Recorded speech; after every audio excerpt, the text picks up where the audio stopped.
తమిళనాడు తొక్కిసలాట ఘటనకు అనేక కారణాలున్నాయి. ఎన్నికల ప్రచార సభకు అంచనాలకు మించి జనం రావడం ప్రధాన కారణమంటున్నారు పోలీసులు. కేవలం 10,000 మంది జనం కోసమే తమ నుంచి సభ నిర్వాహకులు అనుమతులు తీసుకున్నారని డీజీపీ వెల్లడించారు. అయితే దాదాపు 1,00,000 మంది వరకు రావడంతో తొక్కిసలాట జరిగిందని ఆయన పేర్కొన్నారు. అలాగే సభకు విజయ్ గంటల కొద్దీ ఆలస్యంగా రావడం తొక్కిసలాటకు మరో కారణంగా పోలీసులు చెబుతున్నారు.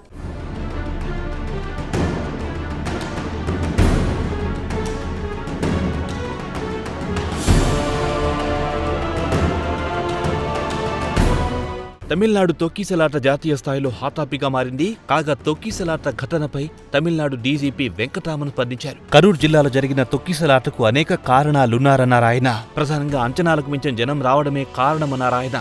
అయితే కేవలం 10,000 మంది మాత్రమే వస్తారని స్థానిక పోలీసులకు టీవీకే పార్టీ నిర్వాహకులు వెల్లడించారన్నారు.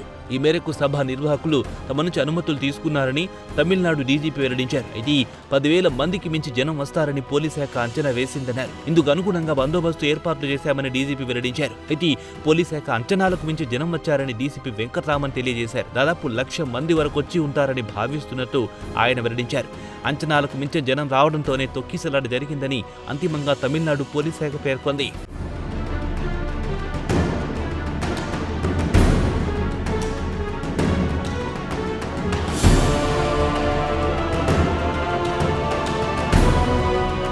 కాగా టీవీకి అధినేత సినీ నటుడు విజయ్ ప్రచార సభకు ఆలస్యంగా రావడం కూడా తొక్కిసలాటకు కారణమని డీజీపీ వెంకటరామన్ పేర్కొన్నారు. ముందుగా కరూర్ ఎన్నికల ప్రచార సభకు 3 గంటలకే వస్తారని విజయ్ ప్రకటించారని ఆయన వెల్లడించారు. అయితే 3 గంటలకు విజయ్ రాలేదన్నారు. విజయ్ వచ్చేటప్పటికే రాత్రి 7:30 అయిందన్నారు. అంటే బాగా ఆలస్యమైనట్లే లెక్క. దీంతో విజయ్ కోసం గంటల కొద్ది ఎదురు చూసిన జనం ఒక్కసారిగా ఆయనను చూడడానికి బస్సు వైపు కదిలారని చెప్పారు. ఈ కారణంతో తొక్కిసలాట జరిగిందన్నారు డీజీపీ వెంకటరామన్.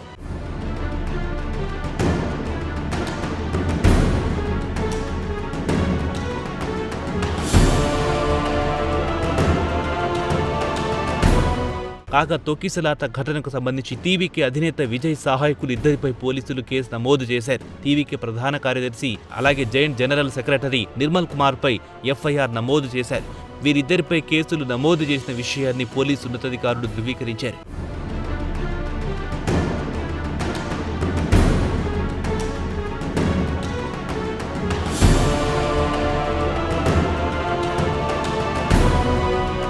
ఇదిలా ఉంటే తమిళనాడులో తొక్కిసలాట జరగడం, జనం చనిపోవడం కొత్తవి కాదు. అయితే గతంలో జరిగిన తొక్కిసలాటలన్నీ మతపరమైన కార్యక్రమాలు జరిగినవి. మరికొన్ని తొక్కిసలాటలు ఇతర వేడుకలలో జరిగాయి. అయితే ఎన్నికల ప్రచారం సందర్భంగా జరిగిన తొలి తొక్కిసలాట ఇదే అంటున్నారు తమిళనాడు పోలీసులు. ఇదిలా ఉంటే ఎన్నికల ప్రచార సభ నిర్వహించిన ప్రాంతం కూడా విస్తీర్ణంలో చాలా చిన్నది అంటున్నారు స్థానికులు. కేవలం 1.2 లక్షల చదరపు అడుగుల స్థలాన్ని ఎన్నికల ప్రచార సభకు కేటాయించారని స్థానికులు పేర్కొన్నారు. అయితే అంచనాలకు మించి జనం రావడంతో సదరు ప్రాంతం సరిపోలేదన్నది ఒక వాదన. దీనికి తోడు తొక్కిసలాట జరిగిన వెంటనే జనం పరుగులు తీయడానికి కూడా పరిస్థితులు అనుకూలంగా లేవన్నారు కరూర్ వాసులు. చుట్టూ ఇరుకైన రోడ్డు ఉండడంతో జనం ప్రమాదం నుంచి తప్పించుకోలేకపోయారని స్థానికులు వెల్లడించారు.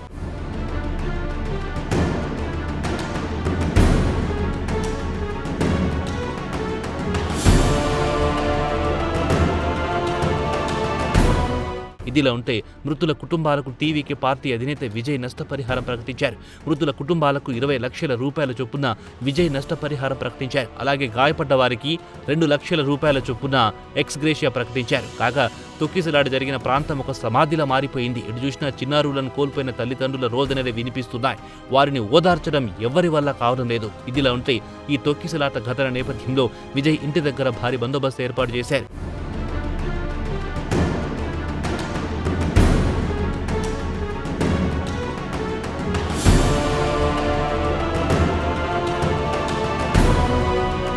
కారణాలేవైనా తొక్కిసలాట ఘటన అనేక నిండు ప్రాణాలను బలి తీసుకుంది.